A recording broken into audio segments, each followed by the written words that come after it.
ഒത്തിരി നാളായിട്ടോ ഞാൻ വീഡിയോ ഒക്കെ ഇട്ടിട്ട് വീഡിയോ ഇടണോ വേണ്ടയോ എന്നൊക്കെ ഇങ്ങനെ ആലോചിച്ച് ഇങ്ങനെ ഇരിക്കുമായിരുന്നു. വേറൊന്നുമല്ല, കുറച്ച് സങ്കടത്തിലായിരുന്നു കേട്ടോ ഞങ്ങൾ. അപ്പോൾ നിങ്ങളെ ഞാൻ എൻ്റെ അവസാന വീഡിയോകളിലൊക്കെ കാണിച്ചിട്ടുണ്ടായിരുന്നു അച്ഛൻ്റെ ഓപ്പറേഷനും കാര്യങ്ങളും എല്ലാം.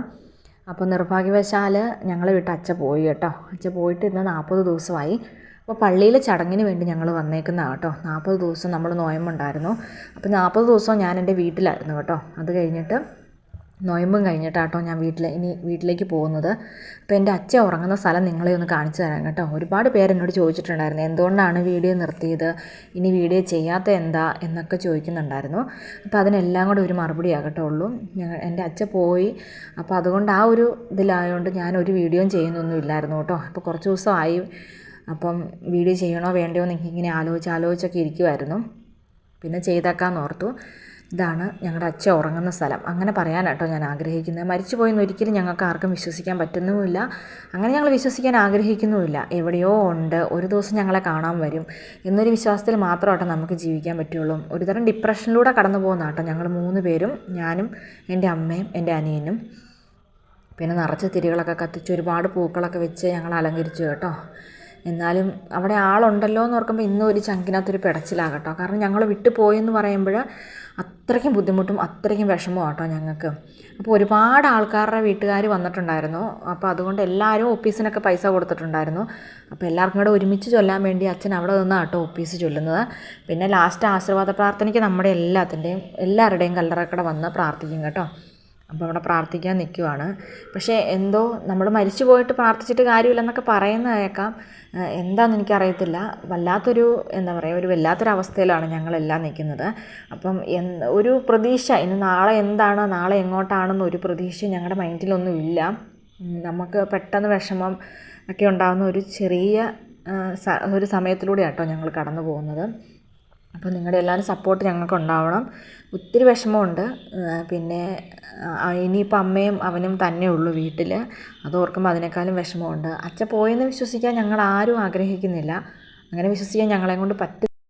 അച്ഛൻ ഇനി ആശീർവാദത്തിന് വേണ്ടി എല്ലാവരുടെയും കല്ലറക്കട വരുക കേട്ടോ. ഒത്തിരി പേരുടെ ആൾക്കാർ വന്നിട്ടുണ്ടായിരുന്നു കേട്ടോ. അതിന് കുറച്ച് ദിവസം മുന്നേ 2-3 പേരൊക്കെ മരിച്ചിട്ടുണ്ടായിരുന്നു കേട്ടോ.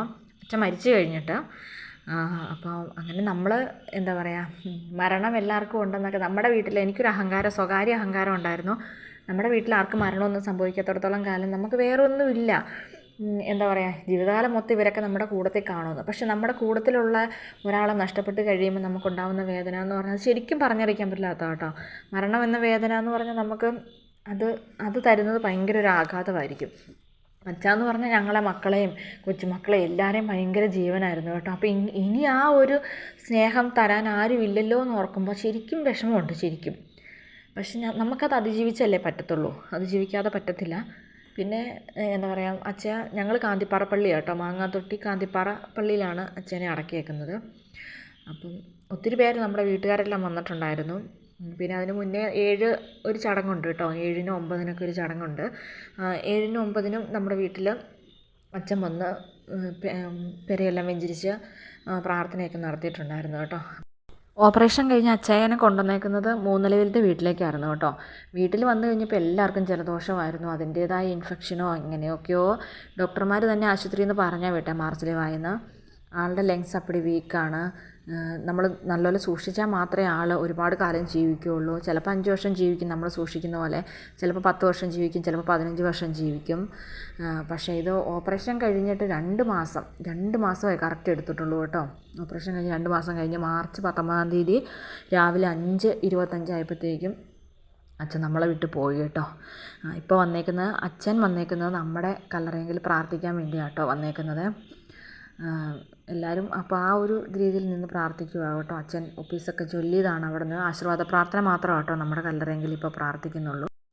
അച്ഛൻ അതുപോലെ ആ 2 മാസം ഓപ്പറേഷൻ കഴിഞ്ഞിട്ട് പിന്നെ അച്ഛയ്ക്ക് സീരിയസ് ആയിട്ട് ഇടുക്കി മെഡിക്കൽ കോളേജിലും വന്നായിരുന്നു, മാർസിലിവായിലും വന്നായിരുന്നു കേട്ടോ. ശരിക്കും ഡോക്ടർമാർക്ക് പോലും മനസ്സിലാവുന്നില്ലായിരുന്നു അച്ഛയ്ക്ക് എന്താ പറ്റിയെന്ന്. ഓപ്പറേഷൻ കഴിഞ്ഞ് കഴിഞ്ഞപ്പോൾ ഇൻഫെക്ഷൻ ആണോ എന്താണെന്നറിയത്തില്ല. അച്ഛയ്ക്ക് സോഡിയം കുറയുന്നതാണോ, വല്ലാത്തൊരവസ്ഥ കേട്ടോ. ഒന്നാമത് ആൾക്ക് ആരോഗ്യമില്ലായിരുന്നു. വല്ലാത്തൊരവസ്ഥയിലായിരുന്നു കേട്ടോ. മാർസിലിവായിൽ നിന്ന് ലാസ്റ്റ് ഞങ്ങൾ തിരിച്ച് എഴുതി മേടിച്ചുകൊണ്ട് ഇടുക്കി മെഡിക്കൽ കോളേജിലേക്ക് വരുക കേട്ടോ ചെയ്തത്. കാരണം അവർ തന്നെ അവിടെ കിടന്നിട്ട് പറഞ്ഞു ആളിച്ചിരി ഓക്കെ അല്ല, ആൾക്ക് നമ്മളെ കണ്ടാൽ പോലും തിരിച്ചറിയാൻ പോലും പറ്റില്ലാത്ത അവസ്ഥയായിരുന്നു കേട്ടോ. പിന്നെ ഞങ്ങൾ ഇടുക്കി മെഡിക്കൽ കോളേജിലേക്ക് തന്നെ തിരിച്ചു കൊണ്ടുവന്നു കേട്ടോ. ഇടുക്കി മെഡിക്കൽ കോളേജ് തിരിച്ചു കൊണ്ടുവന്ന് പിന്നെ അവിടെ ICUവിലായിരുന്നു കിടന്നായിരുന്നത്. അവിടെ കിടന്നിട്ട് യാതൊരു മാറ്റമൊന്നും ഉണ്ടായിരുന്നില്ല. പക്ഷേ അച്ഛൻ മരിക്കുന്നത് മാർച്ച് 19-ാം തീയതി. പക്ഷേ ഞാൻ പോയി മാർച്ച് 16-ാം തീയതി അച്ഛനെ ഒന്ന് പോയി കണ്ടായിരുന്നു കേട്ടോ. അന്ന് ആളിരിക്കുന്ന കണ്ടാണ്ടല്ലോ, എന്നോട് ഒരുപാട് വർത്തമാനവും പറഞ്ഞ് എന്നോട് വഴക്കും കൂടി.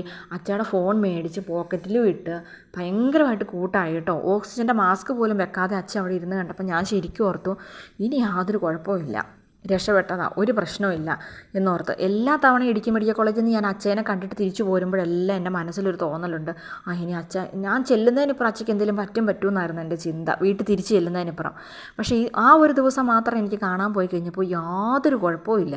അപ്പോൾ എനിക്ക് തോന്നി ഞങ്ങളുടെ അച്ഛനെ ഞങ്ങളുടെ കൂടെ ജീവിതകാലം മൊത്തം കാണുമല്ലോ എന്നൊരു ധൈര്യത്തിലാട്ടോ ഞാനന്ന് അവിടെ നിന്ന് ആശുപത്രിയിൽ നിന്ന് ഇറങ്ങിയത്.